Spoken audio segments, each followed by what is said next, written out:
नमस्कार मित्रों, इस वीडियो में आप लोग अहीर जात की उत्पत्ति के बारे में जानेंगे कि इसकी उत्पत्ति में कौन पक्ष कितना सत्य है और कौन पक्ष कितना असत्य है। अर्थात सत्य और असत्य के बीच अहीर जात की उत्पत्ति की वास्तविक स्थिति को जान पाएंगे। मित्रों, ऐसा इसलिए मैं कह रहा हूं कि इस जाति की उत्पत्ति को लेकर बहुत सी भ्रांतियां रही हैं। जैसे कोई कहता है कि श्री कृष्ण द्वारा कालिया नाग के वध के बाद श्री कृष्ण को अहीर कहा गया, तो कोई कहता है कि आहुक से अहीर जात की उत्पत्ति हुई। इसी तरह से फिर कोई कहता है कि अहीर कोई जाति नहीं बल्कि एक उपाधि है। तो कोई कहता है कि अहीर सर्वाधिक शुद्ध जाति है। तो फिर किसी के द्वारा यह भी कहते हुए सुना जाता है कि अहीर एक वर्ण संकर जाति है। और जब मैंने अपने वीडियो में यह बता दिया कि अहीर श्री कृष्ण के रोम कूपों से पैदा हुए हैं, तब यह जानकर लोग और दुविधा में पड़ गए कि पहले अहीर पैदा हुए कि यादव पैदा हुए। इन तमाम भ्रांतियों को लेकर कुछ हमारे समाज के लोग इतने आहत हुए कि अपनी मूल पहचान से विचलित होकर बौद्ध भी बनने लगे। मित्रों, इन तमाम आक्षेपों और प्रक्षेपों से अहीर समाज अपमानित होता रहा और जहर रूपी अपमान को पीता रहा। वह चाह कर भी अपना पक्ष नहीं रख पाता था, क्योंकि उसे गर्ग संहिता के वृंदावन खंड के अध्याय 17 और 18 का वह ज्ञान नहीं था, जिसमें स्पष्ट रूप से अहीर जाति के बारे में लिखा गया है कि इस भूतल पर गोप अर्थात अहीर जाति से बढ़कर दूसरी कोई जाति ही नहीं है। कुल मिलाकर अज्ञानता ही अपमान का कारण रहा। किंतु उस अज्ञान रूपी अंधकार को चीरकर श्री सुमंत कुमार यादव अथक परिश्रम करके अपने समाज के लिए ज्ञान का ऐसा दीप जलाया जिसकी लौ में अहीर समाज के सारे आक्षेप और प्रक्षेप जलकर उसी तरह भस्म हो गए जैसे दीपक की लौ में पतंगे जलकर भस्म हो जाते हैं। ऐसे जाबाज और हुनरबाज विद्वान लेखक का हमारा समाज सदैव ऋणी रहेगा। तो ऐसे में क्यों न हम लोग उसी महान लेखक श्री सुमंत कुमार यादव जी से ही अहीर समाज के उन सारे आक्षेपों और प्रक्षेपों के जवाब को सुने जिसने अपनी गोपाभीर यादव पुस्तक में अहीर समाज का निर्विवाद सत्य स्थापित किया, जो आईने की तरह बिल्कुल साफ है। यदुवंश के गौरव का बहुत बड़ा इतिहास गोपाभीर यादव में सुमंत लिखा इतिहास, सुमंत लिखा इतिहास। श्री यादव सम्मान से हुआ दीप्त यदुवंश, गोपों के कुल जाति में है विष्णु का अंश, है विष्णु का अंश। सभी साथियों को जय श्री कृष्ण। साथियों, वीडियो बनाने के पहले मैं अपने गुरुदेव योगेश कुमार यादव रोही अलीगढ़ साहब को याद कर रहा हूं। आज का वीडियो हमारा अहीर जाति की उत्पत्ति पर होगा। यह एक बहुचर्चित विषय है। तमाम तरह के मिसकॉन्सेप्ट अभी भी समाज में जारी है। कुछ कहने से पहले मैं ये बताना चाहता हूं कि इसके लिए हमारे जो पूर्व इतिहासकार लोग रहे वो लोग भी इसके लिए जिम्मेदार रहे, मिसकॉन्सेप्ट बनाते रहे। पहली बात हम जानना चाहेंगे कि अहीर शब्द है क्या। तो मित्रों, आपको यह जानना चाहिए कि अहीर कोई शब्द नहीं होता है। यह एक बिगड़ा हुआ शब्द है, एक अपभ्रंश का शब्द है। शुद्ध शब्द जो है अभीर होता है, अभीर या आभीर। हम बालक का रूप पढ़ते हैं, बालक, बालका, बालका। उसी तरह से अभीर और आभीर होता है। एक अहीर होगा तो अहीर अभीर होगा, ढेर सारे अभीर होंगे तो आभीर हो जाएगा। और अहीर शब्द ही बाद में जो लौकिक संस्कृत है वर्तमान की, इसमें बिगड़ के लोक जीवन में जो है अहीर हुआ। और यह निडरता का प्रयोग है, जो निर्भय हो उसको अहीर कहते हैं। किसी भी एक मिस कॉन्सेप्ट लंबे समय से बनाई गई है कि कृष्ण ने सांप को मारा तो अहीर कहलाए, ये कहीं पर बने हैं, बिल्कुल फेक चीज है, कहीं किसी पुराण में भी नहीं है, पहली बात तो। दूसरा मिस कॉन्सेप्ट, यदुवंश के इतिहासकारों ने जो हमारे वो रहे लोग, एक दूसरे की नकल करके लिखते रहे। बड़ी अच्छी अच्छी किताबों में दिया है कि आहूक से जो है, राजा आहूक से जो उत्पन्न हुए उनको अहीर कहा गया है, यह कहीं भी नहीं कहा गया है। और इसके लिए तर्क दिया था शक्ति संगम तंत्र नामक पुस्तक का या ग्रंथ का। दुर्भाग्य से वह किताब संस्कृत में थी और कोई पढ़ा नहीं इसको। मेरे पास चारों खंड अब आकर के 2021 में ट्रांसलेट होकर आई है, चारों मेरे पास वो खंड हैं। उसके खंड है छिंदमस्ता, काली खंड, आप देखिए मेरे पास चारों खंड हैं इसके, इसको आप लोग देख सकता है, कोई भी देख सकता है तो। लेकिन ये कहीं इसमें है नहीं, कहीं पर भी मेरे पास चारों खंड है इसका।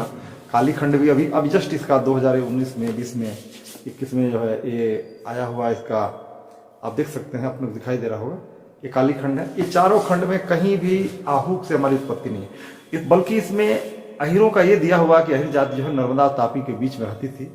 तो जो आहूक से भी संबंधित है या कृष्ण से संबंधित है कि नाग जो सांप था, कालिया नाग मारने का कहीं भर भी नहीं कहा गया है, बिल्कुल नहीं, ये गलत बात है। दूसरा, अब प्रश्न उठता है कि ये अहीर शब्द आया कहां से है, ये अहीर जात आई कहीं से है, कहां से है, क्या उत्पत्ति है इसकी। तो जिस तरह से शक्ति संगम तंत्र और कृष्ण को कालिया नाग मारने वाला संदर्भ गलत है, उसी तरह से मनुस्मृति और पराशर स्मृति, दो स्मृतियां हैं। पराशर स्मृति में ब्राह्मण, क्षत्रिय पुरुष और शूद्र महिला से अहीर जाति की उत्पत्ति दिखाई गई है, और मनुस्मृति में ब्राह्मण पुरुष है और क्षत्रिय महिला है, इन दोनों से अम्बष्ट महिला है, इन दोनों से जो है बताया गया कि अहीर जाति की उत्पत्ति हुई है। ये भी सरासर एक मिसकॉन्सेप्ट है, यह प्रक्षिप्त है, यह बाद में जोड़ा गया है। कारण इसका यह है कि मनुस्मृति का जब हम अवलोकन करते हैं ठीक से, यही मनुस्मृति आगे चल करके जो है, जब महाभारत हम देखते हैं तो महाभारत में अम्बष्ट जाति और अहीर जाति दोनों साथ साथ युद्ध करती हैं क्षत्रिय के रूप में। ये मैंने अपने पुस्तक में बृहद लिया हुआ है। तो जब ये दोनों जातियां अम्बष्ट और अहीर एक साथ महाभारत में हैं, इसके अलावा विश्व की सबसे पुरातन जो ग्रंथ है ऋग्वेद में कहीं पर भी अम्बष्ट जो है जाति का उल्लेख ही नहीं है। वहां पर अहीर जाति का पहली बार उल्लेख है लिखित इतिहास में। तो प्रथम जाति जो है वो अहीर है, न कि जो है अम्बष्ट है। तो अम्बष्ट और ब्राह्मण से उत्पत्ति की तो कोई मतलब ही नहीं है, सर्वाधिक प्राचीन अहीर जाति है। तो यह एक तरह का फेक है। इसी तरह से मनु के बाद बहुत बाद पराशर हुए हैं, तो पराशर एक अलग कॉन्सेप्ट दिखाते हैं, उनके कॉन्सेप्ट को भी नहीं माना जा सकता है। अगर हम मान लें, चलिए हम दोनों को मान लें कि भाई दोनों की बातें सही हैं, अहीर एक वर्णशंकर जाति हो गई दो जातियों से, तो जो मनुस्मृति का विधान है, जो महाभारत का विधान है, आपस में ही आजीमोरन है, परस्पर विरोधी है। हम महाभारत का अनुशासन पर्व उठाएं तो वहां पर साफ साफ लिखा हुआ है कि वर्णशंकर की दो शर्तें हों, कि हर हाल में महिला जो है उच्च वर्ण की होगी और वह लालच से शादी करेगी। आप इस सारी चीजों को फ्लैश पर देखिए, आप फ्लैश पर देखिए इसको, ये बातें लिखित में हैं। तो ये मनुस्मृति और पराशर स्मृति दोनों की जो मान्यताएं हैं वो अपने आप में अंतर्विरोधी हैं। एक ब्राह्मण से दिखा रहा है, एक क्षत्रिय से दिखा रहा है, दोनों चीजें कैसे हो सकती हैं? जाहिर सी बात है यह एक जो है मिसकॉन्सेप्ट है और इसको सिरे से खारिज किया जा रहा है। तीसरी बात है कि जब ये दोनों चीजें नहीं हैं तो अहीर जाति की उत्पत्ति कैसे हुई? बहुत क्लियर है। इसके पहले आप उत्पत्ति जाने। कुछ लोग लगातार कुछ चीज़ों का प्राचीनता के बारे में वो लोग प्रश्न उठाते हैं कि अरे पुराण तो 12वीं शताब्दी की रचना है, 5वीं शताब्दी की रचना है, इसको हम नहीं मानेंगे। अरे भाई, ऐसा नहीं होता है। जैसे कुरान शरीफ है, उसके लोग होते हैं, उनको जो उसको याद कर जाते हैं, कंठस्थ कर जाते हैं, उनको हाफिज कहा जाता है। ऐसे ही हमारी परंपरा में, ऋषि परंपरा में, ऋषि लोग की परंपरा में एक मौखिक परंपरा थी, जिनको पूरा वेद पुराण याद रहता था। आज भी लोग हैं, नैष्टिक ब्रह्मचारी जो होता है उसको सब कुछ याद होता है। तो जब ये वेद और पुराण की जो ऋचाएँ और श्लोक हैं, ये मौखिक परंपरा से चलती रही। जब 5वीं शताब्दी में, जब 7वीं में जब लेखन कला भारत में आया, तो उसका संकलन हुआ है, न कि वेद बाद में लिखे गए, पुराण बाद में लिखे गए हैं। तो आप इन चीज़ों को समझिए। जैसे मेरे पास पुस्तक है, आप इसको जब फ्लैश करिए। जैसे जैन धर्म में जो है बहुत से पुराना है, एक हरिवंश पुराण होता है जैन धर्म में, उसमें भी कृष्ण का उल्लेख है, लेकिन उसका जो है आकर के 10वीं शताब्दी में संकलन हुआ है। तो इसका मतलब नहीं है कि वो जैन धर्म की बात की रचना, नहीं नहीं नहीं, वो रही है, वो लोग याद करते रहे उसको, मौखिक परंपरा से उसका संकलन बाद में हुआ है। तो इस तरह से चीज़ है। तो पहले तो इसको समझिए कि ये पुराण और जो वेद की ऋचाएँ हैं, ये संकलित की गई हैं और ये चलती रही हैं लंबे समय से जन जीवन में। जैसे हम अपने पूर्वजों के बारे में याद करके रखे रहते हैं, उनके नाम, फोर फादर्स के अपने नाम, प्रपितामह और प्रपितामह के परम पितामह, इन लोगों का नाम हम लोग मौखिक परंपरा से जानते हैं, कहीं लिखित में थोड़ी है, लेकिन हम लोग जानते हैं। 7 पीढ़ी 8 पीढ़ी का शादियों में गाया जाता है गाँव में। इसके अलावा तो हम चलते हैं कि अहिर जाति की उत्पत्ति एक्चुअल में हुई कैसे है, कैसे हुई है। तो आप इसके लिए 2 संदर्भ देखिए। महाभारत का अनुशासन पर्व है। अनुशासन पर्व में युधिष्ठिर जो है कृष्ण को कहते हैं, कृष्ण जो है भगवान श्री कृष्ण एक चिरंतन सत्ता है और परम पूर्ण अवतार है, और कृष्ण और विष्णु में कोई अंतर नहीं है। कृष्ण ही विष्णु है, विष्णु ही कृष्ण है। ये मैं अपने मन से नहीं कह रहा हूं, ये महाभारत भी है, स्कंद पुराण है, इसको फ्लैश देखिए आप। तो कृष्ण ही विष्णु है। और महाभारत के अनुशासन पर्व में साफ साफ लिखा हुआ है कि इस पृथ्वी, यह पृथ्वी जो है, इसकी उत्पत्ति इसकी कृष्ण से हुई है। मैं अपने मन से नहीं कह रहा हूं, ये महाभारत में है कि ये सारी सृष्टि की आत्मा कृष्ण है। कृष्ण ने ये जगत जो है उद्भव हुआ है, उद्भीत हुआ है। इसी तरह से हमारा जो भागवत पुराण है, उसका भागवत महात्म्य है, आप इसको देखिए, वहां भी बताया गया है कि कृष्ण से ही सारी सृष्टि की उत्पत्ति हुई है। आप फ्लैश पर देखिए इसको। विश्वरूप श्री कृष्ण है, चंद्रवंश की आन, गोपों में अवतीर्ण हुए, आभीर जाति की शान, आभीर जाति की शान। त्रिगोत्र धारण किए यदुवंशी भगवान, मोर मुकुट वंशी धरी समदर्शी भगवान, समदर्शी भगवान। तो ये जब सृष्टि उत्पन्न हुई है, उसी समय कृष्ण के अंगों से, उपांगों से, रोमकूप से सब शब्द है। जैसे आजकल टिश्यू कल्चर विकसित किया जाता है पौधों के लिए, पौधों टिश्यू कल्चर से पैदा होते हैं, निकलते हैं, उसी तरह से उनके रोमकूपों से अहिर जात की उत्पत्ति हुई है। और मैं नहीं कर रहा हूं अपने आप से, ये जो है ब्रह्मवैवर्त पुराण का ब्रह्मखंड है, आप साफ देखिए, इसमें लिखा गया है कि अहिर जात की उत्पत्ति रोमकूपों से हुई है।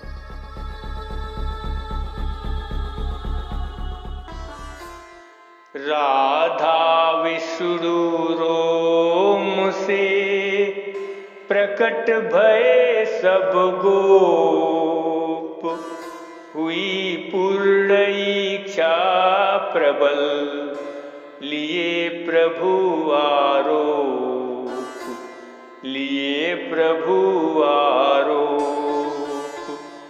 धर्म साधना के लिए बनूंगा गोप कुमार, गोपों संग लीला करूं, ले गोप कुले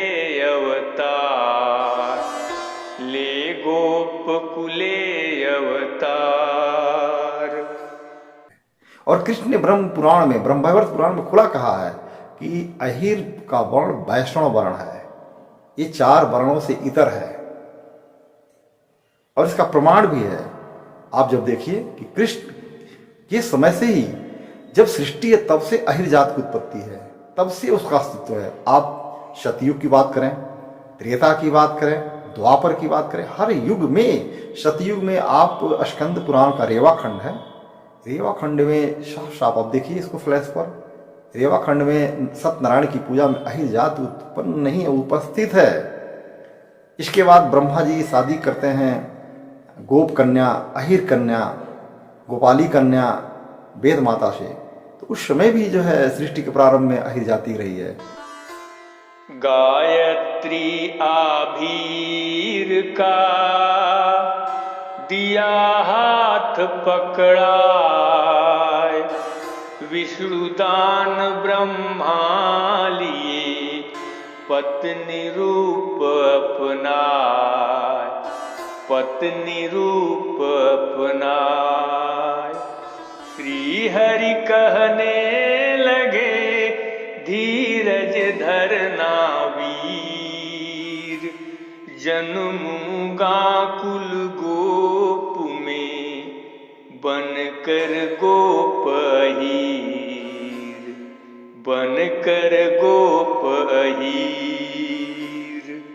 और त्रेता में भी भगवान राम के समय भी अहिर जाति रही है। आप देखिए इसको फ्लैश को देखिए, तो जाहिर सी बात है कि अहिर जाति जो है प्रारंभ से ही रही है। कुछ हमारे मित्र अहिर, गोप, यादव, वल्लभ इसको लगातार पूछ रहे हैं कि क्या यदु को अहिर कहा गया। अरे मित्र, आप समझिए इन चीज़ों को कि जब अहिर, यादव, गोप और वल्लभ, जब हम पौराणिक संदर्भों की बात करते हैं, किसी भी पुराण में जब भी गोप शब्द आया है या घोष शब्द आया है या अहिर शब्द आया है, यादव शब्द आया है, तो वह उससे एक ही, या वल्लभ शब्द है। जैसे श्रीधरी टीका है, वंशीधरी टीका है, या ब्रह्मवैवर्त पुराण है, कृष्ण को, नंद बाबा को, वसुदेव जी को, सबको वल्लभ कहा गया है। तो वल्लभ का अर्थ कोई वल्लभ अलग जात थोड़ी है, वल्लभ का मतलब ही सीधे सीधे अहिर है। तो जब ऋग्वेद में जब यदु को जो है गोप कहा गया है, तो अहिर क्यों नहीं कहा जाएगा।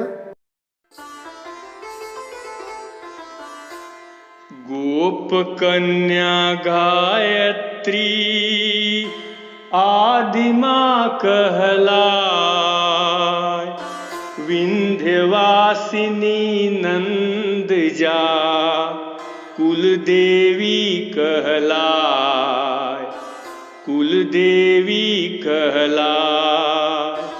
प्रकट भय श्री कृष्ण चंद्र कुल देवा कहलाय, जगी भाग्य पारिजात की कुल वृक्ष कहलाय, कुल वृक्ष कहलाय। जब गोप, अहिर, यादव, गोप, घोष, वल्लभ सभी एक है, जिसे ब्राह्मण और विप्र, ब्राह्मण, विप्र, द्विवेदी, त्रिवेदी, चतुर्वेदी, मिश्रा, तिवारी जो भी कहिए, उससे क्या इंगित होता है, उससे एक ही चीज इंगित होता है, ब्राह्मणत्व का, ब्राह्मण जाति का। उसी तरह से अगर कोई श्लोक है, ऋचा है, तो वहां पर गोप कहा गया है, अहिर कहा गया है, यादव कहा गया, घोष कहा गया है, वल्लभ कहा गया है। तो ये सारी चीजें एक ही अर्थ को इंगित करती हैं धार्मिक संदर्भों के संदर्भ में। और गुप्तकालीन जो है महान रचना जो है अमरकोश की है, चंद्रगुप्त का आप लोगों ने नाम सुना होगा। उस समय कालिदास के समकालीन थे अमर सिंह, उन्होंने जब अपनी पुस्तक में अहिर जाति को जो है इसका पर्याय बचाया सभी का, चाहे वल्लभ हो, चाहे घोष हो, चाहे यादव हो। तो ऐसा नहीं है कि अलग अलग हैं, तो कोई जरूरी नहीं कि हर जगह अहिर शब्द आए। कृष्ण को स्कंद पुराण में, ब्रह्मवैवर्त पुराण सीधे सीधे बल्लवीनंदन कहा गया है, वल्लभ कहा गया है, श्रीधरी टीका में कहा गया है। तो यह आप इसे दूर रहिए। जाहिर सी बात है, निष्कर्ष के रूप में कह सकते हैं कि अहिर जाति की उत्पत्ति कृष्ण के रोमकूपों से हुई है। ये मैं नहीं कह रहा, ये पुराण साफ साफ कह रहे हैं। इसलिए इस आप गलतफहमी से बाहर निकलिए कि अहिर वर्णशंकर है, शूद्र है, महाशूद्र है, पापी है, लुटेरा। नहीं, ये आलोचना का एक पक्ष है। ये और हमारे लिए नहीं कहा गया है। यह आप जब उठाएंगे तो और भी जो जिनको आप समझते हैं उनके बारे में भी, चाहे कायस्थ हो, क्षत्रिय हो, ब्राह्मण, सबके बारे में ऐसी चीज़ें लिखी गई हैं। तो हमको बीच से बच करके रास्ता निकालना है, न कि हमें उलझना है उन चीज़ों को। वो मूल नहीं है, वो आक्षेप है, ठीक है। और प्रक्षेप और आक्षेप से हमको बच करके हमें मूल उत्पत्ति पर जाना होगा, जहाँ सीधे सीधे हम जो है कृष्ण से सीधे सीधे हमारा संबंध है। कृष्ण के अंगों रोम कूपों से हमारा उद्भव हुआ है। कथा श्रवण यदुवंश की पाप मुक्त हो जाए, जाप करे श्री कृष्ण की दुख सारा मिट जाए, दुख सारा मिट जाए। नास्तिक मन विचलित हुआ, चंचल चित को पाए, करत फिरे निंदा प्रभु, खुद निंदित हो जाए, खुद निंदित हो जाए। इसी के साथ मैं अपने वीडियो का अंत करते हुए अपने टीम के सहयोगियों ओम प्रकाश यादव महाराज जी, इनको हम कहते हैं, डॉक्टर संतोष कुमार यादव जी, दीपेंद्र अकेला जी कवि हैं, और भीम सिंह यादव सर, और इंजीनियर साहब को, माता प्रसाद यादव जी, सतीश यदुवंशी जी, सबको धन्यवाद ज्ञापित करता हूँ। जय श्री कृष्ण, जय हिंद, वंदे मातरम। तो मित्रों, अहीर समाज का यह निर्विवाद सत्य कैसा लगा अवश्य बताइएगा। फिर मिलेंगे दूसरे वीडियो के साथ, तब तक के लिए नमस्कार।